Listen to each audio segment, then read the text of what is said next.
नमस्कार साथियों, आप सभी का एक बार फिर से मैं शुभम शर्मा स्वागत करता हूं अभ्युदय आईएएस के ऑनलाइन प्लेटफॉर्म पर।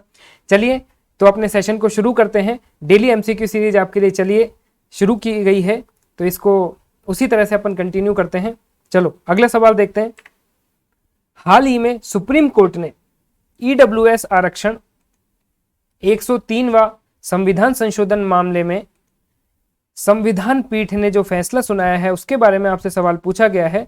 तो एक बार इस क्वेश्चन के आंसर से आप देख लीजिए कि क्या पूछा गया है। देखो, सुप्रीम कोर्ट ने ईडब्ल्यूएस आरक्षण का 103वां संविधान संशोधन मामले में संविधान की जो पीठ है उसने एक फैसला सुनाया है। आपने हाल ही में देखा भी होगा, चर्चा आपने सुनी होगी न्यूज़पेपर में भी। तो वहां पर जो फैसला आया है वो क्या आया है? ऑप्शन ए है 3:2 बहुमत, 2:3 बहुमत विपक्ष में, 4:1 बहुमत पक्ष में, 1:4 बहुमत विपक्ष में। चलिए तो एक बार थोड़ा सा बैकग्राउंड हम डिस्कस कर लेते हैं कि बेसिकली आपका रिजर्वेशन होता क्या है। रिजर्वेशन और आरक्षण के बारे में आप सभी जो बहुत अच्छे से सुनते आए हैं, तो रिजर्वेशन और आरक्षण की यदि अपन बात करें तो आप सभी जानते हैं कि इसका मुख्य उद्देश्य क्या है। देखिए, ये आप चित्र देखिए, इसके अंदर आपको 3 बालक नजर आ रहे हैं। इन तीनों बालकों के नीचे एक स्टैंड लगा हुआ है और इसमें से जो सबसे छोटा बालक है उसको ये मैच नहीं दिख पा रहा है। तो यहाँ पर सभी को एक समान प्लेटफॉर्म पे लाने के लिए, एक समान प्लेटफॉर्म देने के लिए, यहाँ पर इक्वालिटी, इक्विटी और लिबरेशन देने के लिए बेसिकली आपके क्या चालू हुआ है, आरक्षण का जो कॉन्सेप्ट है इसे शुरू किया गया है। देखिए, एक टर्म यूज ली जाती है जिसका नाम क्या है, to give same playing field, मतलब सभी तबके के लोगों को एक समान प्लेइंग फील्ड मिल सके। ठीक है, इसके लिए आपके संविधान के अंदर रिजर्वेशन की जो व्यवस्था है वो की गई कि सभी लोगों का रिप्रेजेंटेशन है वो बहुत बेहतर रह सके, इसलिए ये प्रावधान किया गया। चलिए हम देख लेते हैं कि अपने भारत के अंदर, इंडिया के अंदर जो आपका रिजर्वेशन सिस्टम है वो किस तरह से काम कर रहा है। यहाँ पर शेड्यूल्ड ट्राइब्स हैं, उनको 7.5% रिजर्वेशन दिया जाता है। शेड्यूल्ड कास्ट है, उनको 15% रिजर्वेशन दिया जाता है। इसके अलावा आपके ओबीसी, अदर बैकवर्ड कास्ट हैं, उनको 27% रिजर्वेशन दिया जाता है। ठीक है, और हाल ही में जो क्वेश्चन के अंदर बात की गई है, ईडब्ल्यूएस को जो इकोनॉमिक और वर्कर सेक्शन है उनको 10% आरक्षण दिया गया है, उसी की यहाँ पर बात की जा रही है। देखिए, यदि हम थोड़ा सा बैकग्राउंड डिस्कशन करने की तरफ चलें तो आपको कुछ चीजों के बारे में बताता हूं कि जो ओबीसी को सबसे पहले आरक्षण देने की बात की गई थी 27%, तो एक कमीशन है जिसका नाम याद रखेंगे, मंडल आयोग, मंडल कमीशन 1991। तो मंडल कमीशन ने 27% ओबीसी को, अदर बैकवर्ड कास्ट को आरक्षण देने की बात कही। इसके बाद में एक महत्वपूर्ण केस आया 1992 में, आपके केस आया जिसका नाम है इंदिरा साहनी वाद या इंदिरा साहनी केस। इसके अंदर यह फैसला लिया गया कि मैक्सिमम जो रिजर्वेशन दिया जा सकता है वो 50% दिया जा सकता है मैक्सिमम। ठीक है, और वो किसको दिया जाएगा, एससी, एसटी और ओबीसी को, जो किस आधार पर पिछड़े हुए हैं, ये पिछड़े हुए हैं आपके सामाजिक आधार पर और शैक्षिक आधार पर।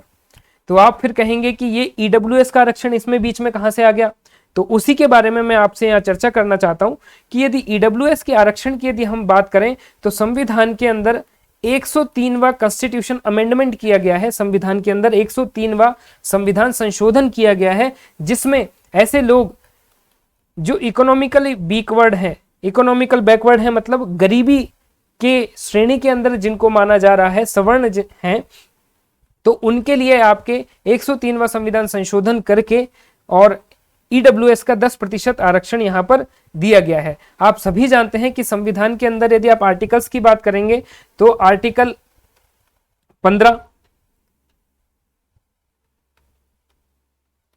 आर्टिकल 15(4), आर्टिकल 15(5) और आर्टिकल 16(4) के अंदर सामाजिक और शैक्षिक रूप से जो पिछड़े हुए वर्ग हैं उनको आरक्षण देने की बात कही गई है। इसी क्रम में आपके ईडब्ल्यूएस आरक्षण की जो बात है वो आर्टिकल 15(6) के अंदर ईडब्ल्यूएस आरक्षण यहां पर जोड़ा गया था। ठीक है, अभी जो मेन मुद्दा है हमारा जिसके ऊपर हम बात कर रहे हैं कि हाल ही में बात की गई थी कि ये जो ईडब्ल्यूएस आरक्षण चल रहा है इसके वैलिडेशन की बात थी कि क्या इसको चालू रखना है या बंद कर देना है। तो इसके वैलिडेशन के लिए फिर से संविधान की जो पीठ बैठी, और कितने सदस्यीय पीठ थी वो, 5 सदस्यीय आपकी जो पीठ है उसने ये फैसला किया है 3:2 से कि आपके ईडब्ल्यूएस का जो आरक्षण है वो इसी तरह से चलता रहेगा। यदि मैं 3:2 की बात करूं तो पक्ष में फैसला देने वाले आपके जस्टिस कौन कौन से थे? Justice Dinesh Maheshwari, justice Dinesh Maheshwari. इसके अलावा जस्टिस हैं आपके बेला त्रिवेदी जी और जस्टिस JB पारडीवाला। इन्होंने पक्ष में फैसला दिया, ठीक है। और विपक्ष में वोट देने वाले कौन है आपके? यू ललित साहब, जस्टिस यू ललित साहब और आपके जस्टिस हैं रविंद्र भट्ट साहब। इन्होंने क्या किया है? विपक्ष के अंदर वोटिंग की। तो 3:2 से पक्ष के अंदर फैसला गया कि EWS आरक्षण को इसी तरह से आपको चालू रखना है। तो ये चर्चा में था, तो हमने इसके कुछ प्रमुख इंपॉर्टेंट जो सेगमेंट है इनको हमने बात कर ली है।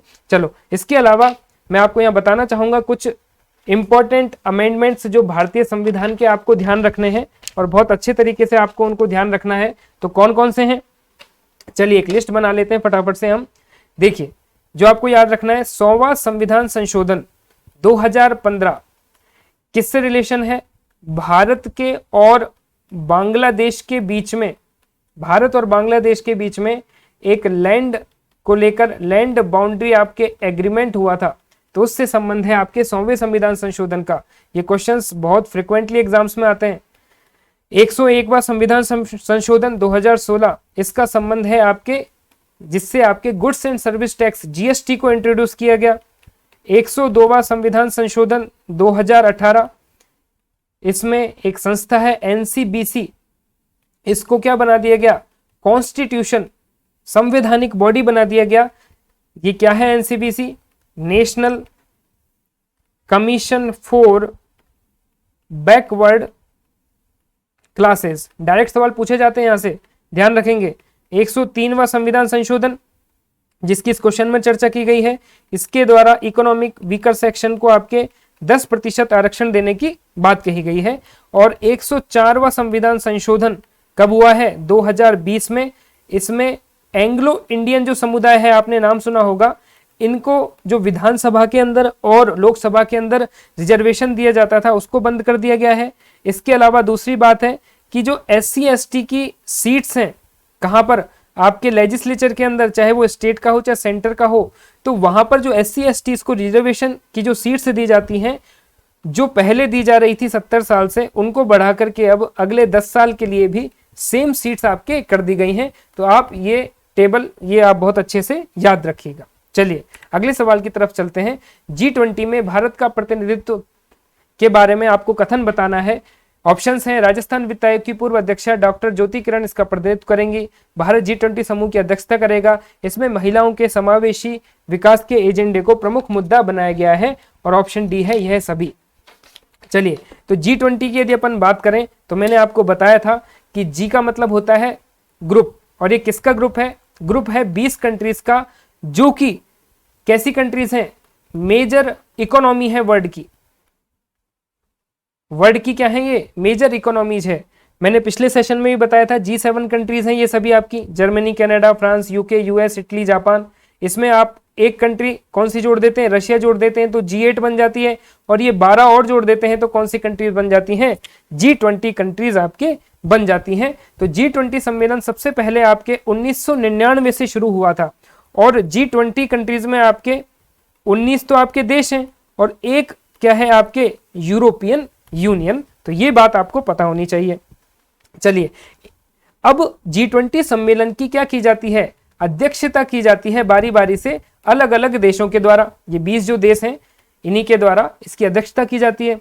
तो अध्यक्षता से आपको चीज ध्यान रखनी चाहिए, एक टर्म होती है जिसका नाम क्या होता है? ट्रोइका। कभी यहां से सवाल पूछे तो ध्यान रखेंगे कि आपके ट्रोइका का संबंध किससे? देखो, ट्रोइका में अभी कौन कौन है? भारत है आपके, इंडोनेशिया है, और इसके अलावा ट्रोइका में किसे लिया गया है? ब्राजील को। देखो, ट्रोइका का सीधा सा मतलब है कि यहां पर बात की जाती है अध्यक्षों की। इसका मतलब जो वर्तमान में समिट होने वाला है उसमें अध्यक्षता कौन कर रहा है? इंडोनेशिया।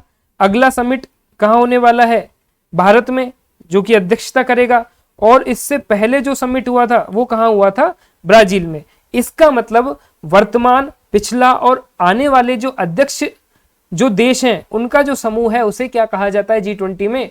ट्राइका। अभी जो इंपॉर्टेंट बात क्या है कि ये जो ट्राइका है इसमें सारे कौन है? विकासशील देश हैं। आप देखेंगे G20 को तो यहाँ पे डेवलप्ड कंट्रीज भी हैं प्लस डेवलपिंग कंट्रीज भी हैं, लेकिन पहली बार अध्यक्षता ट्राइका के अंदर तीनों ही कौन सी हैं? आपके डेवलपिंग कंट्रीज हैं। ठीक है, ये बात आपकी क्लियर हो गई। अब भारत क्या करेगा? अगले साल जो आपका समिट होने वाला है तो वहां पर भारत को इसकी क्या करनी है? अध्यक्षता करनी है। अभी पीएम मोदी जी आपके इंडोनेशिया जा रहे हैं, जहां पर 15-16 नवंबर में आपके इंडोनेशिया में यह समिट होने वाला है और वहां से आपकी अध्यक्षता कहां किसको दी जा रही है? भारत को। ठीक है, तो ऑप्शंस देख लेते हैं। राजस्थान वित्त आयोग की पूर्व अध्यक्षा डॉक्टर ज्योति किरण इसका प्रतिनिधित्व करेंगी, करेक्ट। भारत G20 समूह की अध्यक्षता करेगा, करेक्ट। इसमें महिलाओं के समावेशी विकास एजेंडे को भी केंद्र बिंदु में रखा गया है, बिल्कुल सही है। तो आपका आंसर हो जाएगा डी, ये सभी पॉइंट्स सही है। चलिए अगले सवाल की तरफ मूव करेंगे। हाल ही में राजस्थान वन पर्यटन विभाग के संयुक्त प्रयासों से कहां पर जल्दी ही जंगल सफारी का आयोजन हो रहा है? जंगल सफारी आप जानते हैं, रणथंभौर के अंदर जिप्सी चलती हैं और जंगल के अंदर जानवरों को दिखाया जाता है। तो इसी तरह से जंगल सफारी शुरू करने की अपनी योजना बनाई जा रही है। ए कंजर्वेशन बीड कहां पर? झुंझुनू, बी खेतड़ी में बासियाला और सी उदयपुर वाटी में मनसा माता और डी ये सभी। तो इस क्वेश्चन का आंसर है डी ये सभी। उदयपुर वाटी कहां पर है? उदयपुर वाटी पड़ता है आपके झुंझुनू जिले में। तो आप इनको याद कर सकते हैं कि यहाँ पर आपके जंगल सफारी शुरू हो रही है। ठीक है, रणथंभौर में जंगल सफारी होती है और आप राजस्थान के मैप को देखेंगे तो ये वाला जो एरिया है यहाँ पर इसको शुरू करने की बात की जा रही है। ठीक है, बढ़ते हैं अगले सवाल की तरफ। चौथा सवाल है, सैयद मुश्ताक अली ट्रॉफी 2022 का खिताब किसने जीता है? ए मुंबई, बी दिल्ली, सी मध्य प्रदेश और डी राजस्थान। देखिए, यदि अपन बात करें सैयद मुश्ताक अली ट्रॉफी की, तो सैयद मुश्ताक अली ट्रॉफी का संबंध पहली बात तो किससे है? क्रिकेट से। ठीक है, और किस तरह की प्रतियोगिता है? T20 प्रतियोगिता है और भारत में किस लेवल पर होती है? घरेलू स्तर पर, डोमेस्टिक लेवल पर होती है। कौन इसको ऑर्गेनाइज करता है? BCCI जो बोर्ड है आपका, इसकी फुल फॉर्म याद रखिएगा, board of control for cricket in India. ठीक है, तो BCCI जिसके अभी अध्यक्ष सौरव गांगुली की जगह बनाए गए हैं रोजर बिन्नी। ठीक है, तो सही देखिए, ये आपके Paytm Syed Mushtaq Ali trophy basically 2006-07 में इसको शुरू किया गया था। अभी अपने ध्यान रखने की बात है, हिमाचल प्रदेश और मुंबई के बीच फाइनल मैच खेला गया था और फाइनली यहाँ पर कौन विजेता बन के निकलती है? मुंबई यहाँ पर क्या बनती है? आपके विजेता चैंपियन बनी है। ठीक है, तो ध्यान रखेंगे, इस क्वेश्चन का आंसर क्या हो जाएगा? आपके मुंबई। चलिए अगला सवाल देखते हैं। हाल ही में अडानी न्यू इंडस्ट्रीज ने कहां पर भारत का सबसे बड़ा पवन टरबाइन स्थापित किया है? पवन टरबाइन को इंग्लिश में कहें तो wind turbine. A Gujarat 211 metre, B Kerala 200 metre, C Gujarat 200 metre और डी केरल 211 मीटर। चलिए मैं बता देता हूं आपको। देखो, विंड टरबाइन की यदि अपन बात करें तो आप जानते हैं कि ये जो महासागरीय इलाका है इसके पास में बहुत तेजी से हवा चलती है। क्या चलती है? तेजी से हवा चलती है। और आप सभी जानते हैं कि पवन ऊर्जा एक प्रमुख प्रकार की आपके ऊर्जा है। तो यहाँ पे देखिए, ये है आपका बेसिकली आपके विंड एनर्जी कैसे जनरेट की जाती है उसके बारे में यहाँ देख लेते हैं। देखो, ये आपका जो स्ट्रक्चर है इसके अंदर यहाँ पर क्या होते हैं? आपके ब्लेड्स होते हैं। क्या होते हैं? यहाँ पर आपके होते हैं ब्लेड्स। देखो, अब मैं आपको एक टर्म यूज लेने वाला हूं जिसका नाम है विंड टरबाइन। मुझे उम्मीद है आप जानते होंगे। देखो, जब हमारे घर में आपने देखा होगा पंखा कैसे चलता है, भाई पंखे को आप इधर से क्या देते हो? आप स्विच ऑन करते हो, इलेक्ट्रिसिटी मिलती है और पंखा क्या देता है? आपको हवा देता है। लेकिन यहाँ पे आपको क्या करना है? यहाँ पे आपको विंड देनी है और ये विंड टरबाइन आपको बीच में लगानी है और उससे क्या मिलेगी आपको? इलेक्ट्रिसिटी। मतलब एकदम उल्टा प्रोसेस है जो वहां पर होता है। तो देखिए, समुद्र के किनारे यहाँ पर तेजी से हवा चलती है। हवा चलने की वजह से ये जो ब्लेड्स हैं ये रोटेट करती हैं। यहाँ पर ये जो आपका स्ट्रक्चर है इसके अंदर रोटर होता है जो इसको घुमाता है, रोटेट करता है, ब्लेड्स होती हैं इस वजह से। और यहाँ पर देखिए, यहाँ पर क्या होता है? टरबाइन जुड़ी होती है और टरबाइन का काम ही क्या होता है? एनर्जी को इलेक्ट्रिकल एनर्जी के अंदर चेंज करना।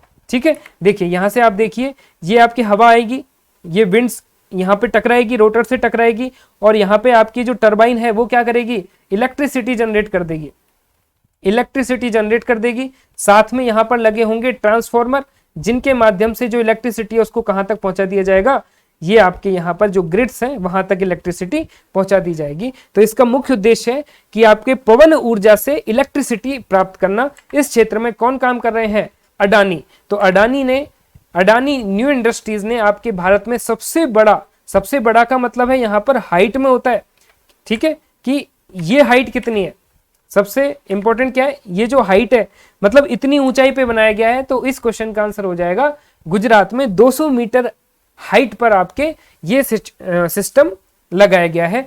गुजरात में भी एग्जैक्टली बात करूं तो मुंद्रा पोर्ट है, ठीक है, मुंद्रा में आपके ये लगाई गई है, ठीक है। चलिए तो अगले सवाल की तरफ हम मूव करते हैं। देश का पहला डबल डेकर हाईवे कहां बनाया गया है, ए नोएडा, बी फरीदाबाद, सी गुड़गांव और डी भिवाड़ी।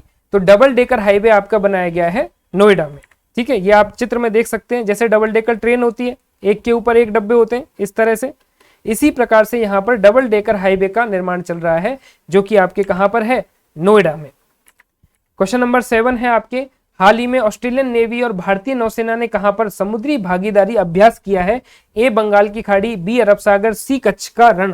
तो इस क्वेश्चन का आंसर है आपके बंगाल की खाड़ी में भारत की नेवी और ऑस्ट्रेलियन नेवी युद्ध अभ्यास कर रही है। आप एक बार देख सकते हैं कि बंगाल की खाड़ी कहां पर है, यह आपके कलकत्ता के नीचे का जो रीजन है, चेन्नई के पास में, यहां बंगाल की खाड़ी है। यदि आप इधर बढ़ेंगे तो आप ईस्ट एशिया की तरफ बढ़ने लगेंगे, जहां पे अंडमान सागर को क्रॉस करके आपके थाईलैंड, मलेशिया, इंडोनेशिया और यहाँ पर हिंद महासागर, आगे चलेंगे तो जावा, सुमात्रा द्वीप आपको दिखेंगे, ठीक है। ये लोकेशंस आप ध्यान रखिएगा।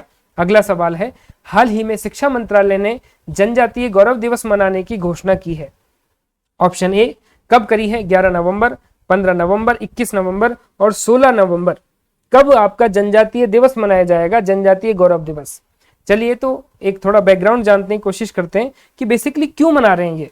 देखो मैं आपको बताता हूं कि अभी क्या चल रहा है अपना, अभी चल रहा है अपना आजादी का अमृत महोत्सव। आप सभी जानते हैं आजादी का अमृत महोत्सव आपके चल रहा है, 75 भी आपके स्वाधीनता की वर्षगांठ के उपलक्ष्य में चल रहा है। इसमें बेसिकली क्या किया जाता है, क्या किया जा रहा है, ऐसे आदिवासी सैनिक, आदिवासी स्वतंत्रता सेनानी जिन्होंने देश को आजाद कराने में अपना योगदान दिया, तो उनको रिमेंबर करने के लिए उनकी याद में आपके जनजातीय गौरव दिवस मनाने की घोषणा की गई है। तो इस क्वेश्चन का आंसर है कब मनाया जाएगा, 15 नवंबर को मनाया जाएगा। जी मना क्यों रहे हैं, मना इसलिए रहे हैं क्योंकि ये जो व्यक्ति, इनका नाम क्या है, बिरसा मुंडा, जिनका संबंध है आपके मुंडा जनजाति से। तो 15 नवंबर 1875 को बिरसा मुंडा जी का क्या हुआ था, जन्म हुआ था। इसी उपलक्ष्य में 15 नवंबर को आपके क्या मना रहे हैं, जनजाति गौरव दिवस। इसके अलावा आप ध्यान कर सकते हैं अन्य प्रमुख जो आपके वीर हैं, उनका नाम है शहीद वीर नारायण सिंह। आप मॉडर्न हिस्ट्री के अंदर भी पढ़ते हैं इनका नाम, शहीद वीर नारायण सिंह। इनका संबंध कहां से था, छत्तीसगढ़ से, ठीक है। इसके अलावा यदि अपन बात करें तो अल्लूरी सीताराम राजू, जिनका संबंध था आंध्र प्रदेश से, और रानी गोंडिल्यू, जिनका संबंध कहां से था, नागालैंड से। तो इनके नाम भी अपन याद कर सकते हैं। तो इस क्वेश्चन का आंसर हो जाएगा 15 नवंबर। अगला सवाल देखते हैं, हाल ही में एशियाई हॉकी महासंघ के अध्यक्ष किसे बनाया गया है, ए किशोर सरियद, तैयब इकराम हुसैन और केवी कामत। देखिए आप सभी जानते हैं कि भारत का राष्ट्रीय खेल कौन सा है, हॉकी। वैसे तो क्रिकेट घोषित कर देना चाहिए क्योंकि सभी इंटरेस्ट वहां पे जा रहा है, इसके लिए कोई विशेष काम आप नहीं कर रहे हो, लेकिन एशिया के अंदर जो हॉकी का महासंघ है वो इसे संभालता है और इसके अध्यक्ष बनाए गए हैं तैयब इकराम को, ठीक है। चलिए अंतिम सवाल देख लेते हैं, हाल ही में राष्ट्रीय स्मारक प्राधिकरण के अध्यक्ष किसे बनाया गया है, ए अजय सिंह, बी किशोर कुमार बासा, सी अजय कुमार बासा और डी है आपके वीके गोयल। देखिए राष्ट्रीय स्मारक प्राधिकरण की यदि अपन बात करें, एक बार बैकग्राउंड देख लेते हैं। इसे क्या कहा जाता है, नेशनल मॉन्यूमेंट्स अथॉरिटी, मतलब देश के अंदर जितने भी आपके मॉन्यूमेंट्स हैं उनके संरक्षण का ये प्रयास करती है। हमारे लिए सवाल इसलिए महत्वपूर्ण है क्योंकि हाल ही में आपके जो मानगढ़ पहाड़ी है, मानगढ़ पहाड़ी का नाम आपने सुना होगा, कहां पर है, राजस्थान और गुजरात की बॉर्डर पर, कहाँ पर है, बांसवाड़ा के अंदर मानगढ़ पहाड़ी है, तो उसे भी आपके क्या किया गया है, राष्ट्रीय स्मारकों में शामिल किया गया, इसलिए अपने लिए इंपॉर्टेंट हो जाता है। मानगढ़ पहाड़ी आप जानते हो कि 17 नवंबर 1913 को यहां पर क्या हुआ था, एक घटना हुई थी, जलियांवाला कांड जैसा कांड हुआ था, इसीलिए इसे क्या कहा जाता है, आदिवासियों का जलियांवाला कांड इसे कहा जाता है। और इसमें गोविंद गुरु, आप सभी ने नाम सुना होगा, राजस्थान हिस्ट्री में आप पढ़ते हैं, गोविंद गुरु इसके अंदर उनकी हत्या कर दी गई थी, वो शहीद हो गए थे। और ये वही गोविंद गुरु हैं जिन्होंने संप सभा की आपके स्थापना की थी, ये चीजें अपने ध्यान रखेंगे, संप सभा की स्थापना की थी। तो यहाँ पर मानगढ़ का संबंध भी आपके किससे है, राष्ट्रीय मॉन्यूमेंट अथॉरिटी से। इसका अध्यक्ष बना दिया गया है किशोर कुमार बासर जी को। ठीक है, तो ये इसके आंसर्स हैं। इसके अलावा आप टेलीग्राम से मेरे साथ जुड़ सकते हैं, शुभम शर्मा RPSC/RS, यहाँ से आपको सभी टेलीग्राम पर पीडीएफ्स वगैरह मिल जाएंगी। तो बहुत बहुत धन्यवाद आपका इस सेशन में जुड़ने के लिए, और मैं बस यही कहूँगा आप रेगुलर रहिए, आपको सारे इंपॉर्टेंट MCQs यहाँ मिलेंगे, उनसे रिलेटेड इंपॉर्टेंट इन्फॉर्मेशंस मिलेंगी, और बिल्कुल आपके एग्जाम के अंदर बहुत ज़्यादा वो मदद करने वाली हैं। आप यदि अच्छा लगे तो आप बिल्कुल अभ्युदय इसके चैनल को सब्सक्राइब कीजिए, और शेयर भी आप कर सकते हैं इन वीडियोस को, जिससे कि और लोगों तक ये पहुंच सकें। तो आप सभी का बहुत बहुत धन्यवाद इस सेशन से जुड़ने के लिए। मिलते हैं अगले सेशन में, तब तक के लिए अपना बहुत ख्याल रखिएगा, बहुत ध्यान रखिएगा। बहुत बहुत धन्यवाद।